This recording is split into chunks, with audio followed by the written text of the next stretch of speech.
여러분 안녕하십니까? 헬로티비 뉴스입니다.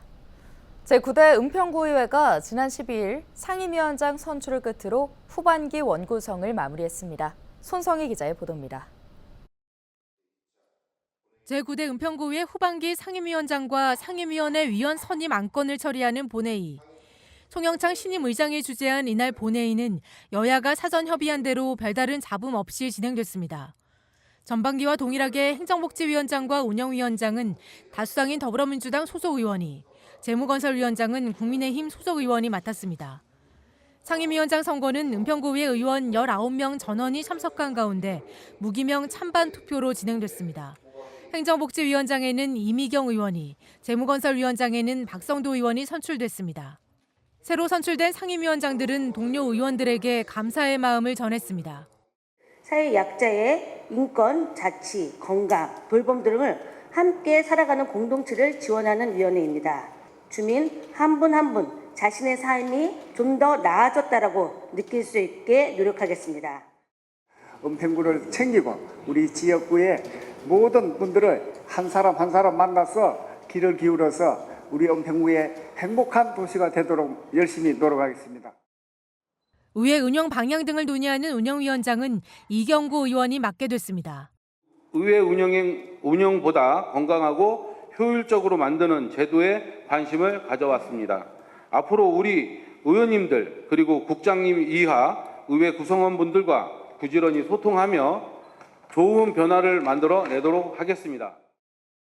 하지만 전반기 원구성 당시 여야가 합의점을 찾지 못해 보류됐던 윤리특별위원회 구성은 이번에도 미정으로 남았습니다.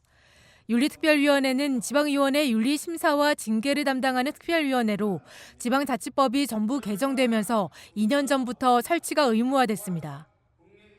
이와 관련해 송영창 신임 의장은 빠른 시일 내에 윤리특별위원회를 구성하겠다고 전했습니다. 의장단 선출 등 원구성을 끝내고 후반기 의정활동에 첫발을 뗀 제9대 은평구의회는 구민의 꿈을 현실로 만드는 의회가 되겠다고 약속했습니다. 헬로티비 뉴스 손성혜입니다. 은평구가 자립준비 청년을 대상으로 직업체험 프로그램을 운영합니다. 자립준비 청년은 여러 이유로 부모의 보살핌을 받지 못해 아동보호시설이나 위탁가정에서 생활하다 퇴소한 청년인데요. 이들은 만 18세가 되면 보호시설에서 나와 자립해야 하는데 이 과정에서 경제적, 심리적으로 많은 어려움을 겪습니다. 이에 은평구는 자립준비 청년들이 직업체험 등을 통해 자신의 진로를 결정할 수 있게 직업 탐색 프로그램을 마련했습니다. 은평구는 자립준비 청년들이 지역기업에서 일자리를 체험하고 이후 실질적인 취업으로 이어질 수 있도록 지원할 계획입니다. 서울시가 보행자 안전과 편의를 위해 빨간불 잔여 시간이 표시되는 신호등을 추가로 설치합니다. 서울시는 현재 광화문 등 8곳에서 시범 운영하고 있는 적색 잔여 시간 표시 신호등을 연말까지 명동과 강남역 등 350곳에 추가로 설치한다고 밝혔는데요. 적색 잔여 시간 표시 신호등은 빨간불 대기 시간을 알려줘 보행자들의 효율적인 이동을 돕고 무단 횡단을 예방하는 효과가 있는 것으로 알려졌습니다. 다만 보행자 예측 출발을 막기 위해 적색 신호 종료 6초 이하일 때는 잔여 시간이 나타나지 않도록 조치됐습니다. 양천구가 여름방학을 맞아 어린이들을 위해 서서울 호수공원의 물놀이장을 무료로 운영합니다. 오는 20일부터 운영되는 서서울 호수공원 물놀이장은 수심 0.8m의 조립식 풀장과 0.5m의 에어풀장 6개가 조성되는데요. 또 워터슬라이드와 분수터널 물바구니 등 다양한 물놀이 시설과 간이 샤워실, 탈의실 등 편의시설도 마련됩니다. 운영 기간은 다음 달 10일까지 22일간이며 매일 오전 10시부터 오후 4시까지 이용할 수 있습니다. 서울초 교사 순직 1주기를 맞아 오는 18일 추모 행사가 열립니다. 서울시 교육청은 6개 교원단체와 교사 유가족 협의회 등과 18일 서울시 교육청 강당에서 추모식을 열고 고인의 안타까운 죽음을 애도할 예정인데요. 추모식에는 교원과 학생, 학부모가 참여해 교육 3주체 공동선언문을 낭독하고 상호 존중과 공동체성 회복을 다짐하게 됩니다. 대도시권 광역교통위원회가 5호선 연장 사업에 속도를 내고 있습니다. 지자체 간 노선 협의를 기다리기보다는 연초 발표한 중재안을 기반으로 행정 절차를 진행하기로 한 건데요. 향후 김포경찰서역 등 추가역을 반영시키려는 김포시 입장에서는 역사 신설에 대한 타당성과 사업비를 확보해 인천시와의 사업비 분담, 세부 노선 협의가 넘어야 할 산으로 남아 있습니다. 김진재 기자입니다. 서울 지하철 5호선 김포검단 연장 사업을 제4차 대도시권 광역교통 시행계획 본사업으로 변경하기로 한 대도시권 광역교통위원회. 이와 관련해 열린 공청회에서 전문가들은 노선 협의 지연 시 사업 자체가 무산될 수 있다는 점에 공감하며 중재안으로 사업을 빠르게 추진해야 한다고 입을 모았습니다.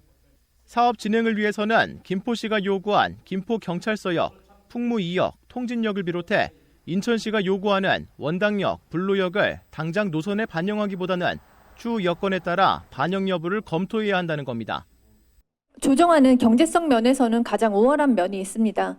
그리고 추가역 신설이나 노선 경로 등은 예비 타당성 조사나 기본계획 수립 단계 등 행정 절차 진행 단계에서 변화된 여건을 고려해서 관련 법령에 따라 검토할 수 있다는 점에서 확장 가능성이 있는 안이라 할 수 있습니다. 대광위가 사실상 중재안을 전제로 예비 타당성 조사 등 행정 절차를 진행하겠다는 방침을 밝히면서 추가 역사 신설은 지자체 몫이 됐습니다. 중재안으로 노선이 확정될 경우 추후 기본계획 수립 이후 역추가 가능성이 남아있기는 하지만 지자체가 그에 따른 사업비를 추가로 부담해야 하기 때문입니다. 추가 역사 이런 것들은 일단 기본적으로 원인자 부담으로 이제 진행이 되는 부분이고 그것 역시 기본계획 이후 과정에서 추진이 될 수 있는 사항입니다. 현재 대광위는 예타 절차를 위해 기획재정부와 협의 중으로 대광위 관계자는 예타 신청 시기에 대해 언론에 언급된 9월까지라고 장담할 수는 없다며 최대한 빨리 행정 절차를 진행할 계획이라고 설명했습니다.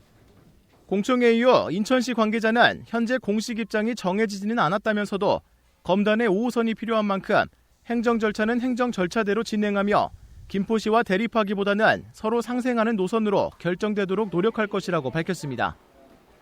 한편 대광위의 투트랙 전략에 따라 예타 등 행정 절차가 진행되더라도 세부 노선 확정과 사업비 분담 문제가 남아있는 만큼 지자체 협의는 여전히 넘어야 할 산입니다. 헬로티비 뉴스 김진재입니다.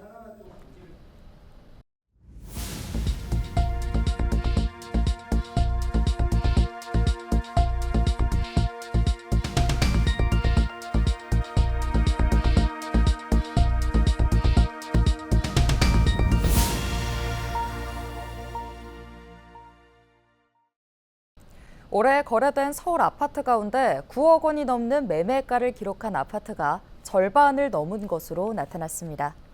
국토교통부 아파트 매매 실거래 자료를 보면 올 들어 지난달까지 거래된 서울 아파트는 2만 3천여 건으로 이 가운데 53.1%인 12,000여 건이 9억 원 초과 거래로 집계됐습니다. 이는 지난해 하반기 대비 55.7% 늘어난 것이며 통계가 집계된 2006년 이래 가장 높은 수준입니다. 이 같은 원인은 새 아파트 선호와 고급 주거지 공급 부족으로 인기가 높은 아파트에 대한 쏠림 현상 때문으로 풀이됩니다. 올해 서울 아파트 청약 경쟁률이 지난해에 비해 2배 이상 뛴 것으로 나타났습니다. 한국부동산원 청약홈 자료를 보면 올 상반기 서울 아파트 청약 경쟁률은 133대 1로 지난해 하반기 57대 1에 비해 2.3배 높아졌는데요. 특히 올 하반기 청약률은 163대 1을 기록해 경쟁률이 3배 가까이 높아진 상태입니다. 이 같은 원인은 최근 서울 집값이 오름세로 돌아선 데다 새 아파트 분양가가 연속 상승하자 수요자들이 청약에 몰린 것으로 분석됩니다. 인천시가 원도심의 경관을 해치는 빈집 정비에 나섭니다. 시는 원도심 내에 방치된 빈집의 효과적인 정비를 위한 빈집 정비 사업 활성화 계획을 마련하고 인천의 빈집 2,962가구에 대한 정비 사업에 나서기로 했는데요. 우선 종전 빈집을 대상으로 하던 정비 사업을 빈집 밀집구역 중심으로 확대하고 빈집 밀집구역별 특화 사업을 추진합니다. 또 빈집 정보 시스템을 이용해 빈집과 빈집 밀집구역에 대한 정보도 공유하기로 했습니다. 이를 통해 공공개발 추진에 앞서 빈집 밀집구역을 우선적으로 정비할 계획입니다. 이와 함께 중구 송월동 3가와 남동구 만수동, 부평구 갈산동 등 빈집을 매입하는 시범 사업을 진행하고 예산 매칭 비율도 12비율을 늘릴 예정입니다. 특히 이 시는 정부의 빈집세 도입을 건의해 소유자의 책임도 강화하기로 했습니다. 경기도는 경기 아리백 수송부문 정책의 하나로 2033년까지 모든 시내버스를 친환경 차량으로 바꾸는 친환경 버스 전환을 통한 탄소 중립 실천 계획을 발표했습니다.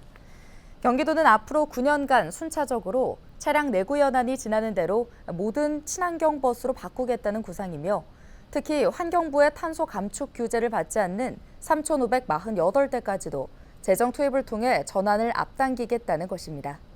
경기도 관계자는 이번 친환경 버스 전환 계획에서 나아가 수소버스 확대, 공공버스의 경제적 운행 등 다양한 방식으로 탄소 중립 정책을 펼칠 것이며 또 탄소 배출권 판매 수익 창출을 계기로 단순히 요금 수입뿐만 아니라 공공재정을 아낄 수 있는 여러 방안을 적극 모색하겠다고 말했습니다.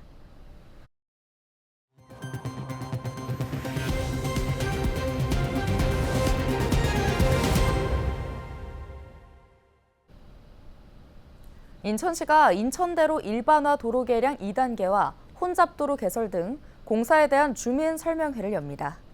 오는 19일부터 23일까지 순차적으로 진행되며 사업 규모와 추진 방향, 향후 일정 등을 주민에게 설명하고 의견을 드릴 계획인데요. 특히 인천대로 상부 왕복 4차로 녹지 공간과 하부 지하도로를 통합 시공하기로 해 적정 공사 기간이 재산정되면서 준공이 당초 2027년에서 2030년으로 변경된 사유도 설명하기로 했습니다. 인천대로 일반화 도로 개량 2단계 공사는 인천대로 주안교차로에서 서인천 나들목까지 일반도로 5.64km 4차로를 건설하는 사업입니다. 도로 중앙에는 조경 녹지와 산책로, 운동시설 등이 조성됩니다. 혼잡도로 개설 공사는 공당 고가교에서 서인천까지 하부에 4차로의 지하차도 4.53km를 건설하는 사업입니다.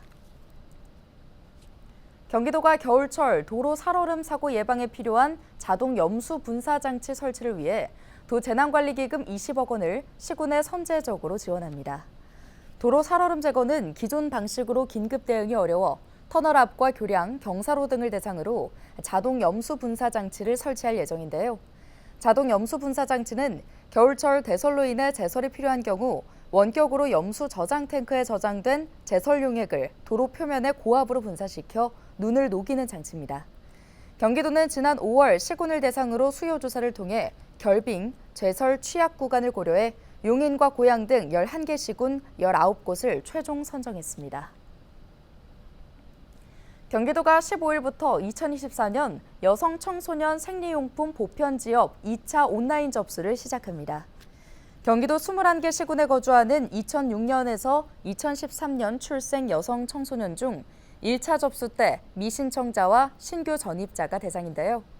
여성 청소년 생리용품 보편 지원 사업은 경기도가 2021년 전국 광역지자체 최초로 시작한 사업으로 1인당 월 13,000원의 생리용품 구매비를 해당 시군 지역화폐로 지급합니다.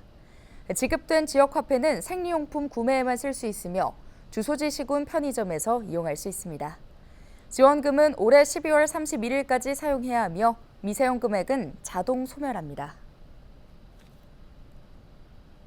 경기도가 양봉농가를 대상으로 월동기 꿀벌 실종 예방을 위한 사양 및 질병 관리 교육을 실시합니다. 이날 주요 교육은 동물용 의약품 아지트 소개 및 약품 사용 주의사항 홍보, 양봉산업의 주요 지원 사업 안내, 월동 대비 사양 관리, 질병 관리 등인데요. 이강영 경기도 축산동물복지국장은 꿀벌의 폐사는 우리 농업과 환경에 미치는 영향이 크므로 모든 양봉농가의 적극적인 참여와 철저한 관리를 부탁한다고 강조했습니다.